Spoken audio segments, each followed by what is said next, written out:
This material has been reproduced and communicated to you by or on behalf of the Australian National University in accordance with Section 113P of the Copyright Act 1968. The material in this communication may be subject to copyright under the Act. Any further reproduction or communication of this material by you must be consistent with the provisions of the Act. Do not reproduce this material. Do not remove this notice. Welcome. It's lovely to see so many of you here today for the Department of Pacific Affairs Research Seminar. So welcome. I would ask you to turn off your phones, please. And I'd like to also acknowledge the Ngunnawal people on whose land we stand. It's Ngada Dindi Daura, Ngunnawal, Dinjeramara, Chini. So we have a great seminar today. I think I would hope all of you know Denmark. He's been with us at the Department of Pacific Affairs for quite a few years now. He received his PhD in 2018, and prior to becoming a scholar, he was a diplomat, and I think that is evident in the lovely way he interacts with all of us, showing great patience and all the time with us. So, Denmark has asked for you to hold off on questions until the end, and I will help moderate. So the topic is the Research Policy Nexus, new developments about Pacific studies in China. And just so you know, we are recording this, and we will be placing the podcast up on the Department of Pacific Affairs website. Okay. Sure. Thank you, Judy, for the nice introduction, and also for organizing this type of the seminars. I think it's a really good opportunity for us to share our research findings with the colleagues. So thank you. And also special thanks to all of you for turning up today. I know it's not easy to attend in-person events nowadays because of the COVID. So thank you. And as Judy said, today I'm going to talk about the research policy relationship concerning the Pacific studies as a case study in China. And the reason it's built on my previous research projects on this issue. And the reason why I do this, because I realize that nowadays the government, they have increased its engagement with the Pacific Island countries rapidly in the past 15 years, let's say. And, but I think the Chinese scholars' perspectives are not, the research. And I think the Pacific studies in China as a discipline can provide a new opportunity for all of us to research on what the China has been doing in recent years. And I think this type of perspective is quite special and could be quite useful for us. And excuse me, today I'm going to cover three aspects concerning this topic. One is to give you a brief introduction to those main Pacific research centers established in China in recent years, especially in the past decade. And actually, in the past decade, the Chinese universities, they have established the six major or main Pacific research centers in China. And the second aspect I'm going to cover is about those Chinese scholars' publications in Chinese Mandarin on the Pacific affairs, and for the period between 2006 to 2019. And I'm only focused on those pure academic publications. Yeah. And in the last part, if time allows, I'm happy to discuss with you the research policy relationship concerning Pacific studies in China. And actually, I think it can also apply to all the other disciplines in China. Yeah. And this research are based largely on my, the surveys and interviews of the Chinese scholars on Pacific studies in the year 2009, mainly the year 2019. And most of these scholars I interviewed or surveyed, they come from the the main Pacific research centers in China. And based on this research, I have published 2 journal articles on this topic, and one is published by the Pacific Affairs Journal early this year, and the other one was published by the Journal of Pacific History earlier last year. So if you are interested, you can go back and have a look. And starting from this slide, I'm going to introduce you briefly to these 7 Pacific research centers in China. The one on the left is the China Academy of Social Science, or they call it the CAS, not our CAS here. And this one, for this institute, this is the semi-official the organization in China. And actually the director of the CAS is a ministerial level official in China. And for this CAS, they established a center covering Australia, New Zealand, and the Pacific Island affairs in the year 1994. So it's the earliest Pacific research center in China. And the reason why they established the research center on Australia, New Zealand, and the Pacific affairs in the year 1994 was because China joined the APEC in the year 1991. And driven by this, the Chinese government was so keen to learn more about this region, including Australia. So that's why they established the research center on Australia, New Zealand, and Pacific affairs. But to be frank, their interest in the Pacific region has been quite limited. And the one on the right is more well known. That's they call the Chinese first Oceania Center, established within the Sun Yat-sen University in Chinese Guangzhou. And this one, as I'm going to explain shortly, they were invited by the Chinese Ministry of Education to establish this center.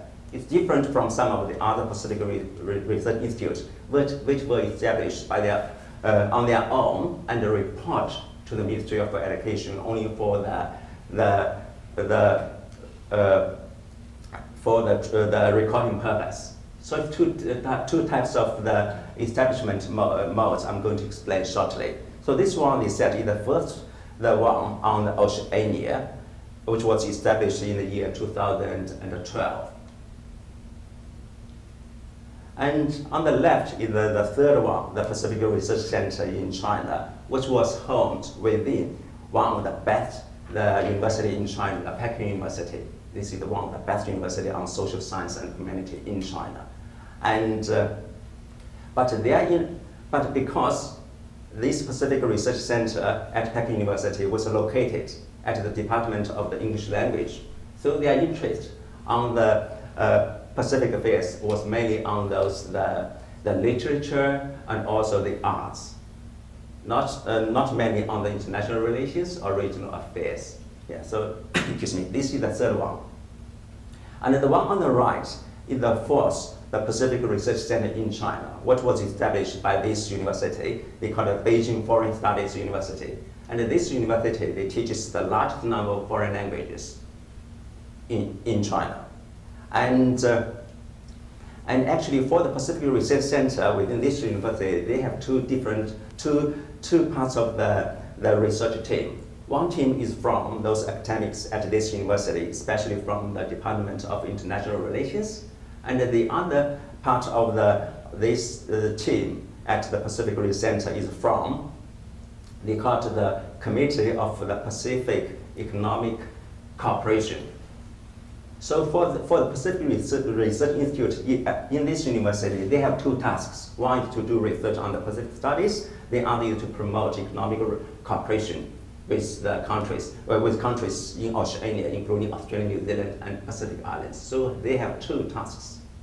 So this is the fourth Pacific Research Center in China. And the one on the left is the number 5, the 5th Pacific Research Center, located at the Guangzhou University of Foreign Studies. And actually, the one at the Sun Yat-sen University is also in Guangzhou. So this single province, Guangdong province, they have 2 Pacific research centers in China. I think the 2010 demonstrates the close relationship between this province and this part of the world, that is the Pacific Islands. And also, to be frank, the Guangdong the province has been tasked by Beijing to lead the provincial level engagement with the Pacific Islands. And in recent years, it has been quite active, including by sending the short-term medical teams to each of the Pacific Islands, if you have read the news. So this is the 5th Pacific Research Center in China. The one on the right is the 6th one that was located at the Fujian. Fujian is a province in China, and Fujian Agriculture and Fishery the university. And for this, the university, their niche area is cooperation in agriculture and fishery.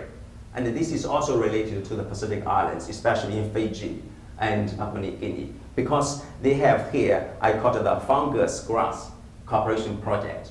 And all these the projects, at the moment, this university, they has conducted the fungus grass projects in Fiji and in PNG. And both projects, they can be related to the President Xi Jinping. And the one in Fiji actually was first announced in the year 2009, when Xi Jinping was still the vice president in China, and when he paid a stopover visit to Fiji. That one has caused the diplomatic protests from Australia and New Zealand at that time in the year 2009. Excuse me. And the fungus grass project in PNG was also initiated when Xi Jinping was the governor of this Fujian province. So the Chinese side, they attach great importance to these projects because I think they can be related to the Xi Jinping himself personally. And the fungus grass, this project, they call it Junca in Chinese language, they call it Junca project. It teaches the local farmers how to grow the fungus using this chopped the fungus grass as soil, rather than relying on the traditional the sawdust as the soil. Yeah. So these are the projects, and as a reason, this university, they established the Pacific Research Center at their university to further promote this type of the agriculture cooperation with the region. And this is the 7th major Pacific Research Center in China, located in this not well known, or we can call it the second tier university in China. But to be frank, the Pacific Research Center in this university has grown so quickly in recent years. I'm going to elaborate on that. And they has also been very, very productive in recent years regarding the Pacific studies and research.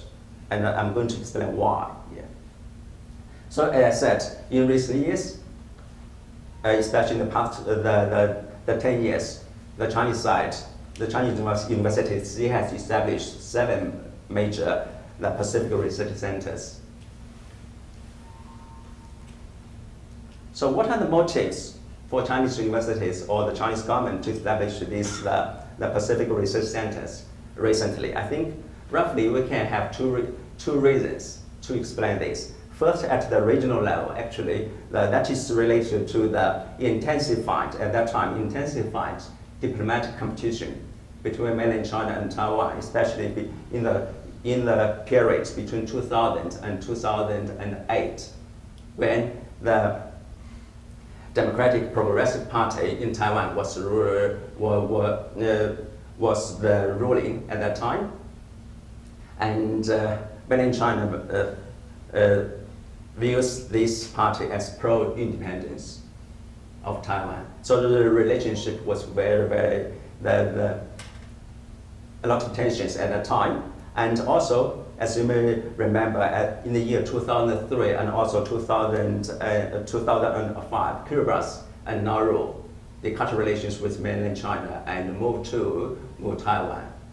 So this has driven the Chinese side, the Chinese government, to do more research on this region.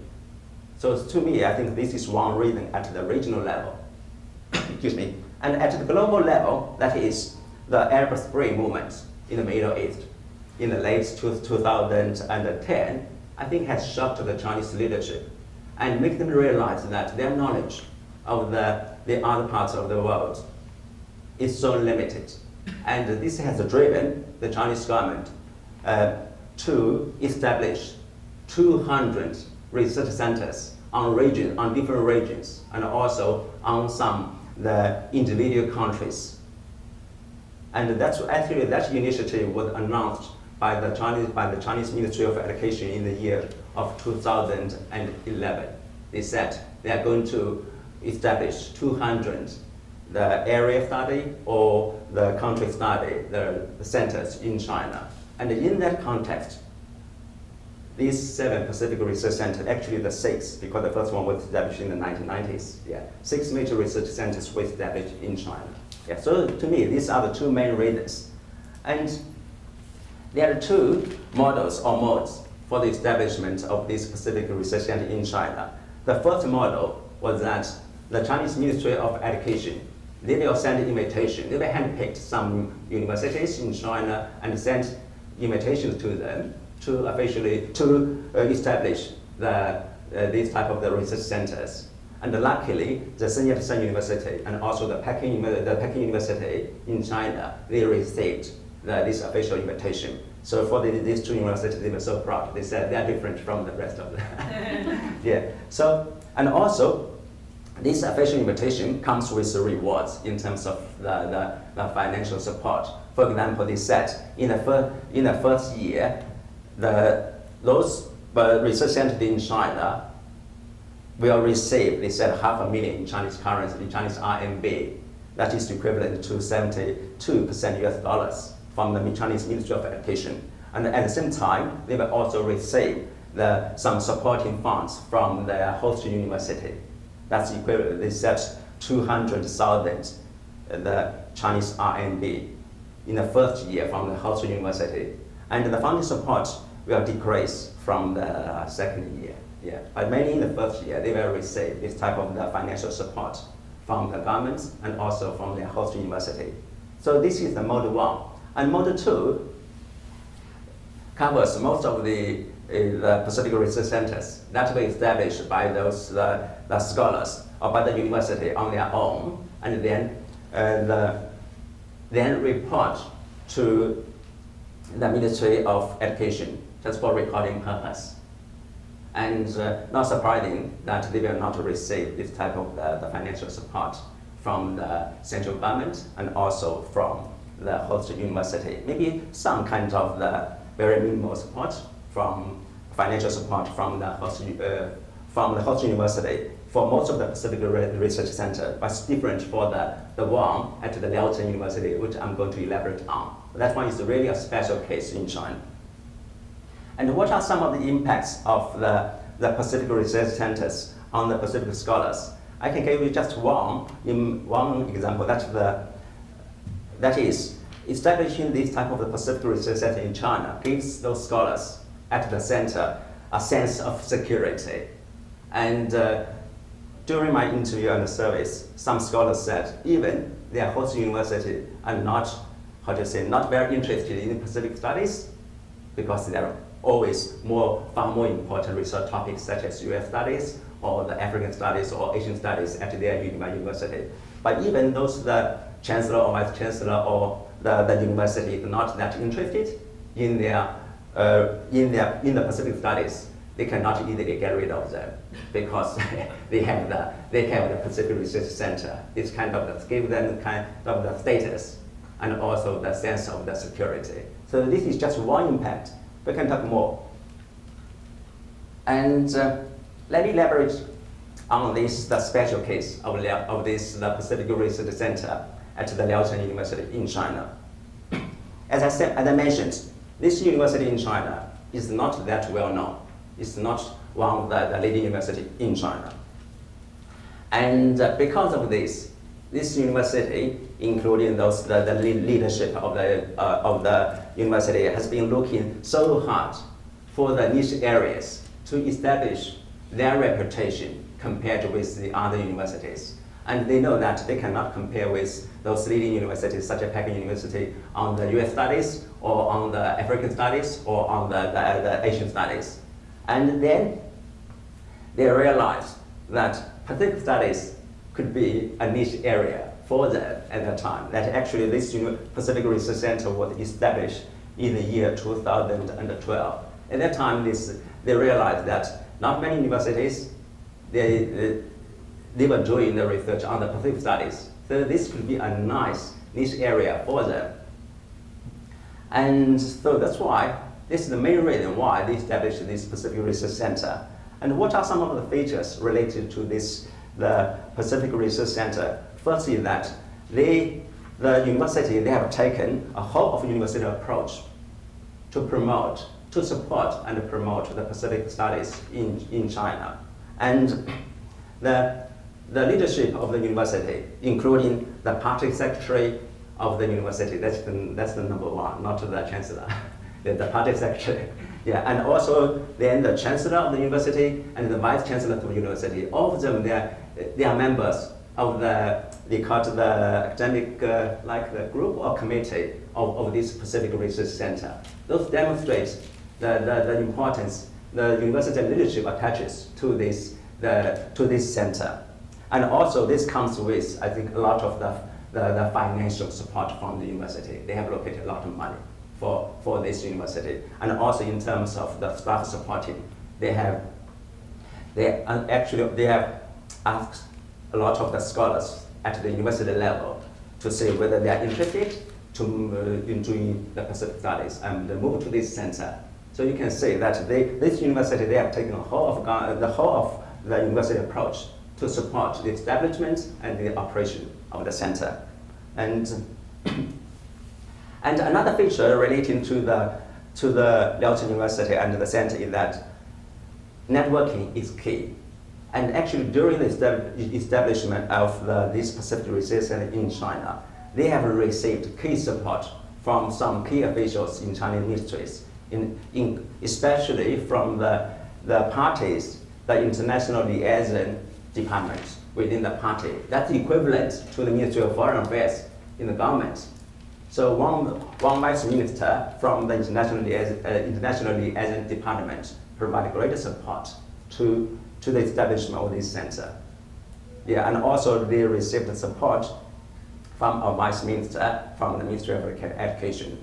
And people may ask why these vice ministers provide support to the center. I think this is all related to the networking and the personal relationship.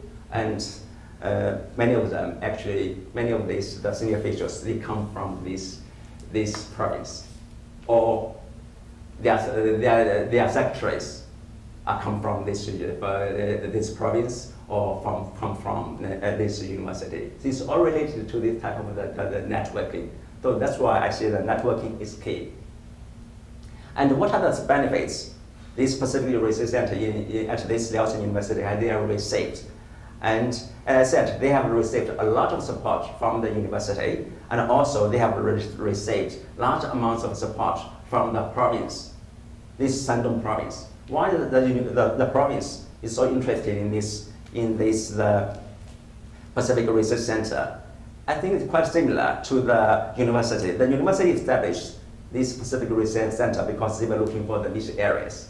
And for the province, they are interested in this university because they also want to have kind of the brand for their whole province.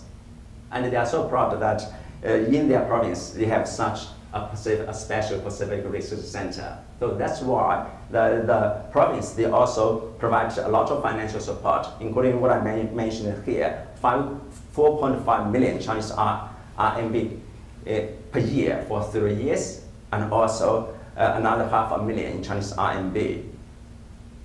This is related to what they call the new think tank construction in China, and they list the research center as one of their first 15 pilot, they call it the institutions of this new type of the think tanks, in the province. So this is the case study of the Pacific Research Center at Liaochun University.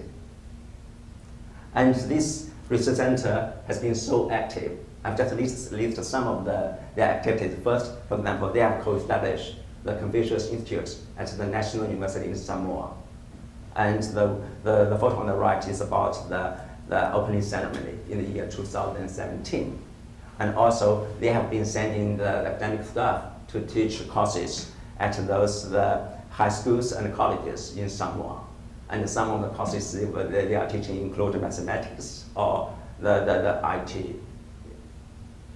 And also, this Pacific Research Center has also been involved and instructed to establish a Tonga Institute in Tonga. And actually this is based on the agreement during the visit by the King Tupu the Sixth from Tonga to China in the year 2018.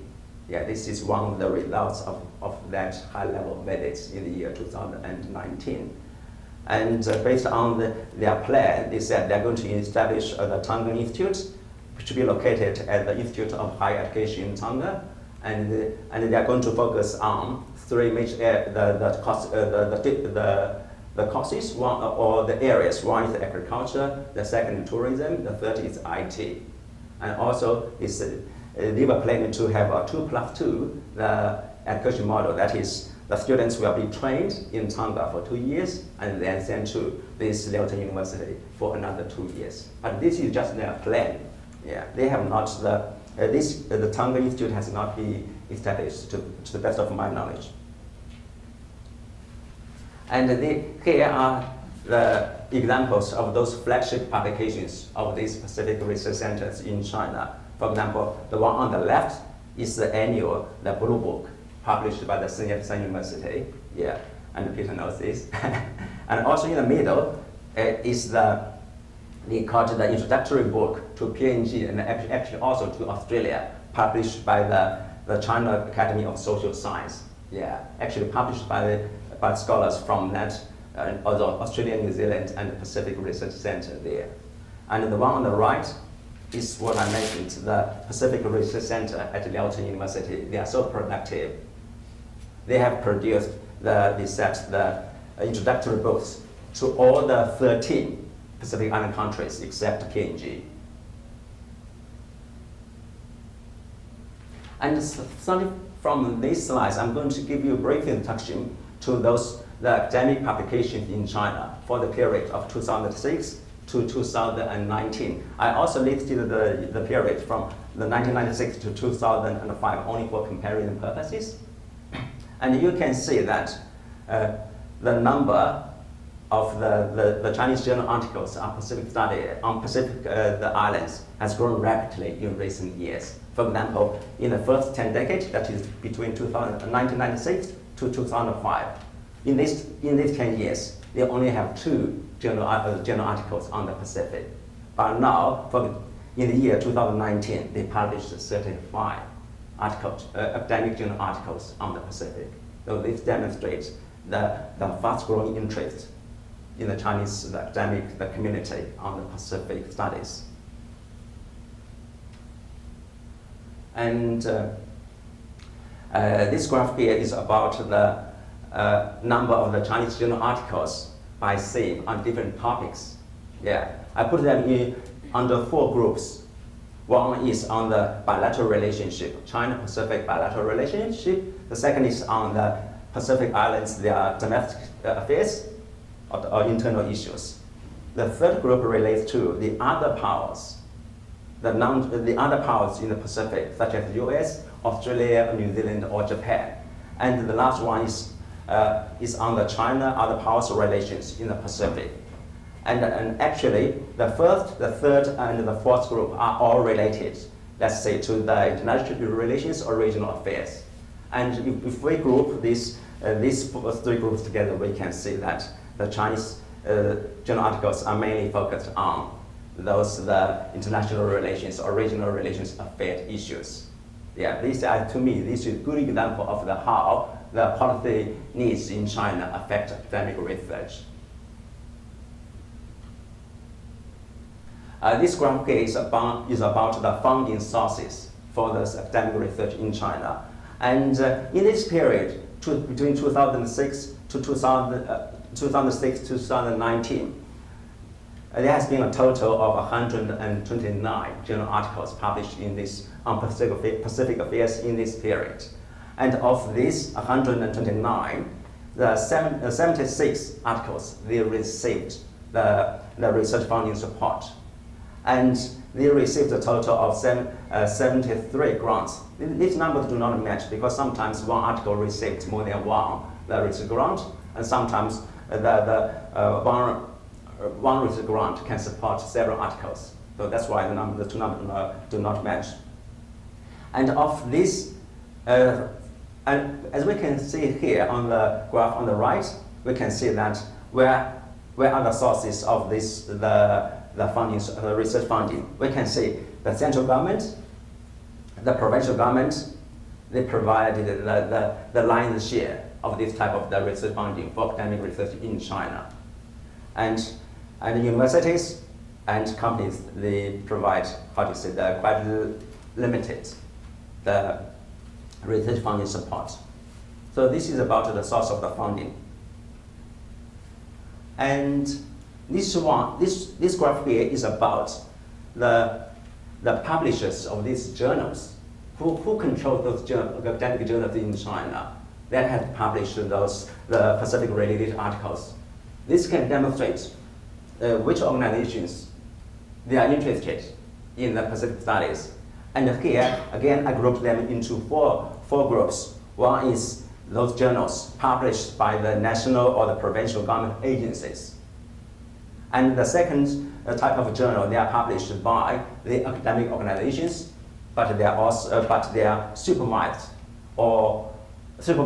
by the government agencies. And the third type relates to those journal articles published by either the national or provincial level academies of social science. As I mentioned, Academy of Social Science in China is semi-official organization. Yeah. And all the first three groups, I think they are all related, or they are all controlled directly or indirectly by the government.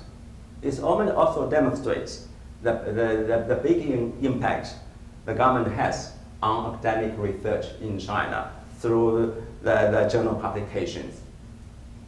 And the last type is those journals published by the universities.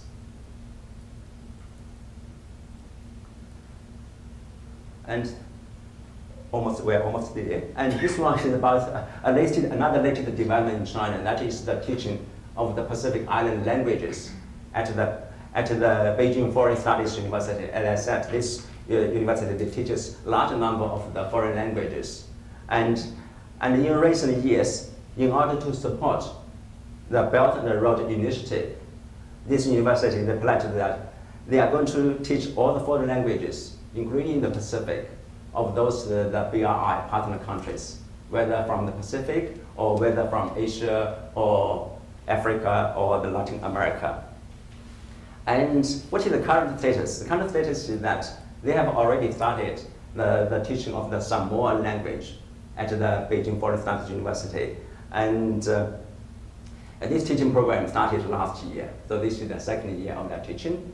And also in terms of the other Pacific other languages, this university is still doing the preparation in terms of in terms of they are building up their own teams for the teaching of the other Pacific Island languages. For example, they have been sending their own academic staff, or those young, they said the young and promising, the graduates, the master degree students, to study the language at the ANU. I think last year they sent one student to do the Takpisi language here at ANU. And also they have sent students to the university in Hawaii to learn the Fijian language.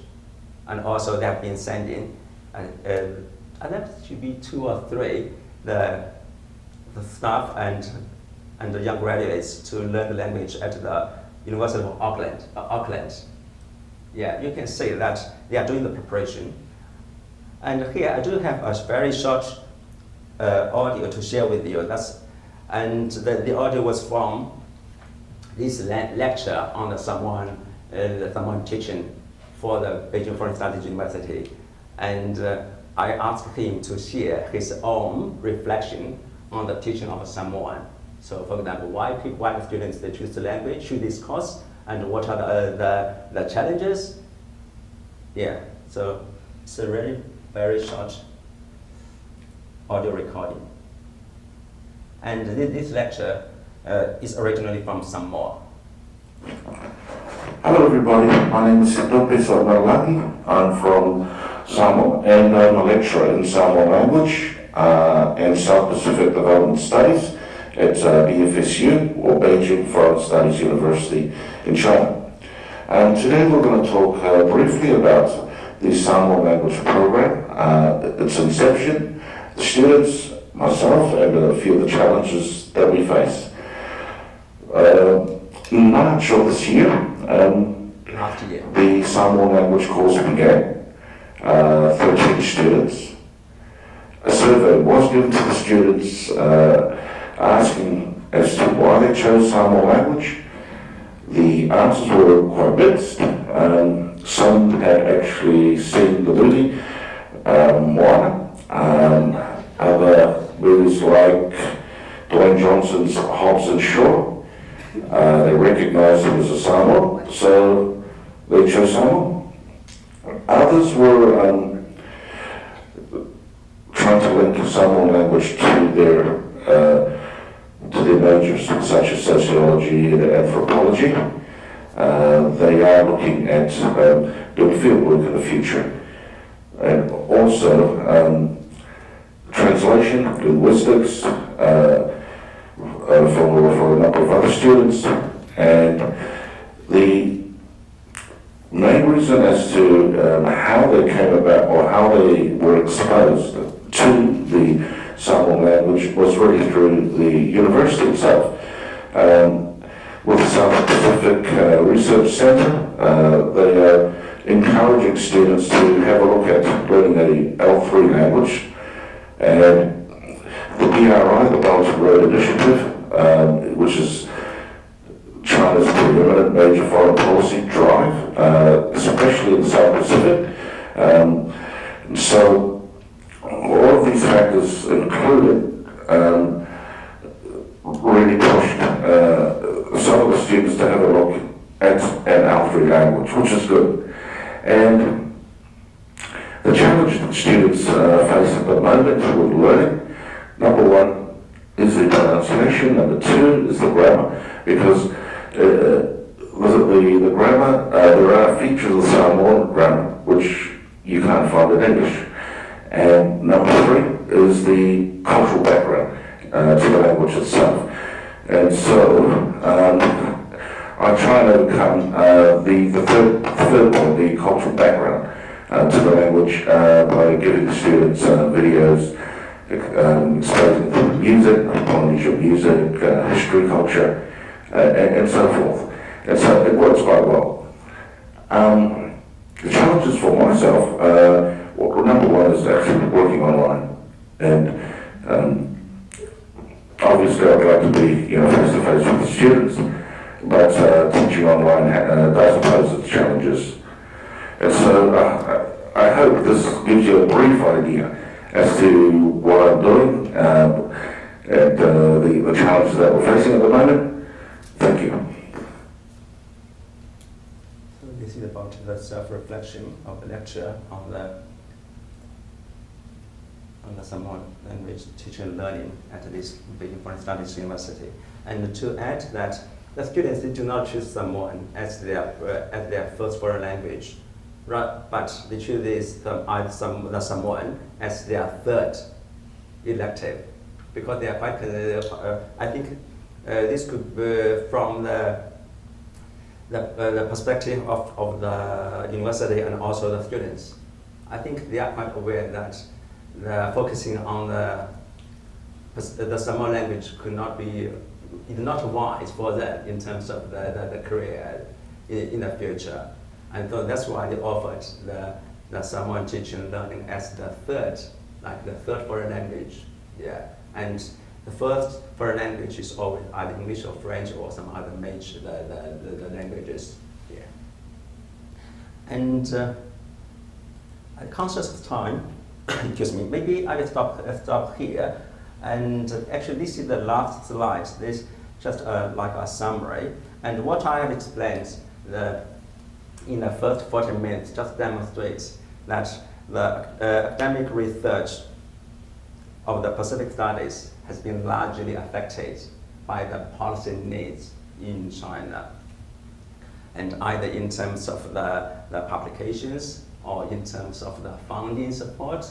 Yeah, and to be frank, I think the other way around, that is the impact of research on policy making. This is another.